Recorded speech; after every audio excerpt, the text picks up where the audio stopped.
Welcome to vision academy. நம்ம daily current affairs பார்த்துட்ருக்கோம்.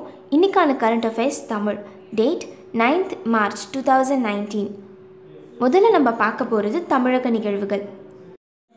சென்னை மத்திய ரயில் நிலையத்திற்கு தமிழ்நாட்டின் முன்னாள் முதலமைச்சர் எம்.ஜி. ராமச்சந்திரனின் பெயர் சூட்டப்பட உள்ளது என்று இந்திய பிரதமர் மார்ச் 6 அன்று அறிவித்துள்ளார். மார்ச் 6 அன்று தமிழக முதலமைச்சர் அம்மா சமுதாய வானொலியை தொடங்கினார். இதில் இந்த கேள்வி எப்படி வரும்னு பார்த்தீங்கன்னா, சென்னை மத்திய ரயில் நிலையத்தின் பெயர் எவ்வாறு மாற்றப்பட உள்ளது? விடை எம்.ஜி. ராமச்சந்திரன். அடுத்து நம்ம இந்திய நிகழ்வுகளை பார்ப்போம். மத்திய அரசு 20 ரூபாய் நாணயத்தை வெளியிட்டுள்ளது. இது 12 முனைகளை கொண்ட பாலிகான் பல கோணங்கள் வடிவமைக்கப்பட்டுள்ளது. பார்வை திறன் குறைபாடு உடையவர்களுக்கு எளிதில் உணரும் வகையில் உருவாக்கப்பட்டுள்ளதாக அருண்ஜேட்லி தெரிவித்துள்ளார். இதில் இந்த கேள்வி எப்படி வரும்னு பார்த்தீங்கன்னா, தற்போது வெளியிட்டுள்ள 20 ரூபாய் நாணயத்திற்கு எத்தனை முனைகள் கொண்டுள்ளது? இதோட விடை 12. அடுத்த செய்தி, உலக வங்கிகளிடமிருந்து அதிக கடன் பெறும் நாடுகளின் பட்டியலில் இந்தியா முதலிடத்தில் உள்ளது. கடந்த 4 ஆண்டுகளில் உலக வங்கிகளிடமிருந்து அதிக கடன் வாங்கிய நாடுகளின் பட்டியலில் இந்தியா 3வது இடத்தில் உள்ளது. இதிலிருந்து கேள்வி எப்படி வரலான்னு பார்த்தீங்கன்னா, உலக வங்கியிடம் இருந்து அதிக கடன் பெறும் நாடுகளின் பட்டியலில் இந்தியா எத்தனையாவது இடத்தில் உள்ளது? இதோட விடை முதல் இடம். அடுத்த செய்தி, மத்திய பெட்ரோலியம் மற்றும் இயற்கை எரிவாயு அமைச்சகமானது சர்வதேச ஆற்றல் முகமையின் 125வது உறுப்பினராக இணைவதற்கு மத்திய அரசவையானது ஒப்புதல் வழங்கியுள்ளது. உயிரி ஆற்றல் மீதானது IEAயின் கூட்டு செயல்பாட்டு திட்டம் என்பது நாடுகளுக்கிடையே ஒத்துழைப்பிற்கான ஒரு சர்வதேச தளமாகும். இதில் இந்த கேள்வி எப்படி வரலான்னு பார்த்தீங்கன்னா, சர்வதேச ஆற்றல் முகமையின் 125வது உறுப்பினர் யார்? இதோட விடை மத்திய பெட்ரோலியம் மற்றும் இயற்கை எரிவாயு அமைச்சகம். அடுத்து நம்ம விளையாட்டு நிகழ்வுகளை பார்ப்போம். இந்தியாவின் 61வது செஸ் கிராண்ட் மாஸ்டர் என்ற பெருமையை ஈரோட்டை சேர்ந்த பி. இனியன் பெற்றுள்ளார். இதில் இந்த கேள்வி எப்படி வரலான்னு பார்த்தீங்கன்னா, இந்தியாவின் 61வது செஸ் கிராண்ட் மாஸ்டர் யார்? விடை பி. இனியன். அடுத்த செய்தி, உலகக்கோப்பை ஜிம்னாஸ்டிக் போட்டி ஃபிக் வேர்ல்ட் கப் 2019 அஜர்பைஜானில் மார்ச் 14ஆம் தேதி முதல் 17ஆம் தேதி வரையிலும், கத்தார் நாட்டில் வருகிற 20ஆம் தேதி முதல் 23ஆம் தேதி வரையும் நடைபெறுகிறது.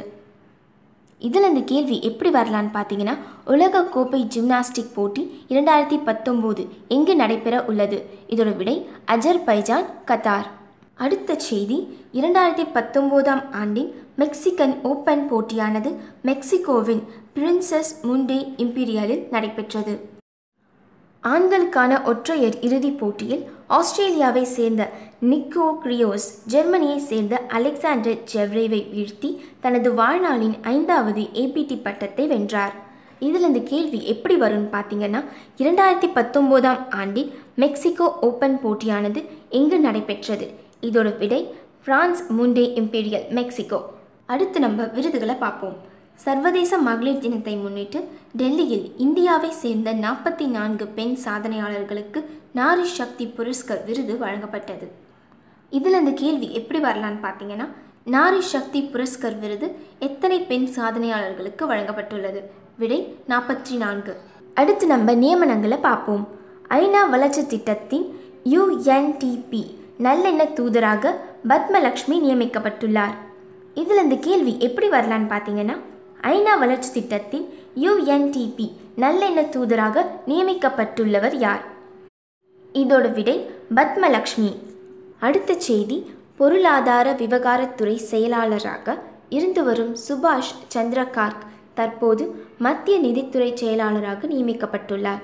இதில் இந்த கேள்வி எப்படி வரலான்னு பார்த்தீங்கன்னா, தற்போது மத்திய நிதித்துறை செயலாளராக நியமிக்கப்பட்டுள்ளவர் யார்? இதோட விடை சுபாஷ் சந்திர கார்க். இவ்வளோ நேரம் நம்ம கரண்ட் அஃபேர்ஸ் பார்த்தோம். இப்போ நம்ம நேற்று கேட்ட குவெஸ்க்கான ஆன்சர்ஸை பார்ப்போம். முதல் கேள்வி, தமிழகத்தின் எய்ம்ஸ் மருத்துவமனை எங்கு அமைய உள்ளது? இதோட விடை மதுரை. அடுத்த கேள்வி, எந்த சட்டத்தின்படி தமிழகத்தில் பிளாஸ்டிக் பொருட்களுக்கு தடை விதிக்கப்பட்டது? விடை சுற்றுச்சூழல் பாதுகாப்பு சட்டம் 1986. அடுத்த கேள்வி, சர்வதேச சுங்க தினம் எந்த நாளில் கடைபிடிக்கப்படுகிறது? இதோட விடை ஜனவரி 26. அடுத்த கேள்வி, விடுதலை இந்தியாவின் முதல் இராணுவ தளபதி யார்? இதோட விடை மு.ஆ. கரியப்பா. அடுத்த கேள்வி, கொள்கை தயாரிப்பு ஆராய்ச்சியுடன் இணைக்கும் SEBI குழுவின் தலைவர் யார்? இதோட விடை சங்கர் தே. இவ்வளோ நேரம் நம்ம நேற்று குவிஸ்க்கான ஆன்சர்ஸை பார்த்துட்டு இருந்தோம். இப்போது இன்னைக்கான குவிஸ் கொஷின்ஸ். அகில பாரத கவி சம்மேளனம் எங்கு நடைபெறுகிறது? அடுத்த கேள்வி, மாணவர் காவல் படை திட்டம் எப்பொழுது அறிமுகம் செய்யப்பட்டது? அடுத்த கேள்வி, எந்த பிரதான சாலைக்கு எம்ஜிஆரின் பெயர் சூட்டப்பட்டுள்ளது? அடுத்த கேள்வி, 42வது இந்திய சமூக அறிவியல் மாநாடு எங்கு நடைபெற்றது? அடுத்த கேள்வி, இந்திய ஆயுதப்படைக்குள் ஒரே முப்படை செயல்பாட்டு படைப்பிரிவு எது? இந்த குவிஸ்க்கான ஆன்சர்ஸ் தெரிஞ்சவங்க கீழே கமெண்ட் பாக்ஸில் கமெண்ட் பண்ணுங்கள். இந்த குவிஸ் கொஷின்ஸ் எல்லாமே நாங்கள் இதுக்கு முன்னாடி இந்த கரண்ட் அஃபேர்ஸில் தான் எடுக்கிறோம். ஸோ ஆன்சர் தேடுறவங்க அதை ரெஃபர் பண்ணுங்கள். இந்த கொஷின்ஸ்க்கான ஆன்சர்ஸை நம்ம நாளைக்கு கரண்ட் அஃபேர்ஸோட பார்ப்போம். இந்த மாதிரி டெய்லி நியூஸ் அஃபேர்ஸ்க்கு விஷன் அகாடமியை சப்ஸ்கிரைப் பண்ணுங்கள். மறக்காமல் பக்கத்தில் இருக்க பெல் பட்டனை ப்ரெஸ் பண்ணுங்கள். இந்த வீடியோ உங்களுக்கு பிடிச்சிருந்துச்சுன்னா லைக் பண்ணுங்கள், ஷேர் பண்ணுங்கள். இந்த வீடியோ பற்றி ஏதாவது டவுட்ஸ் இருந்துச்சுன்னா கமெண்ட் பண்ணுங்கள்.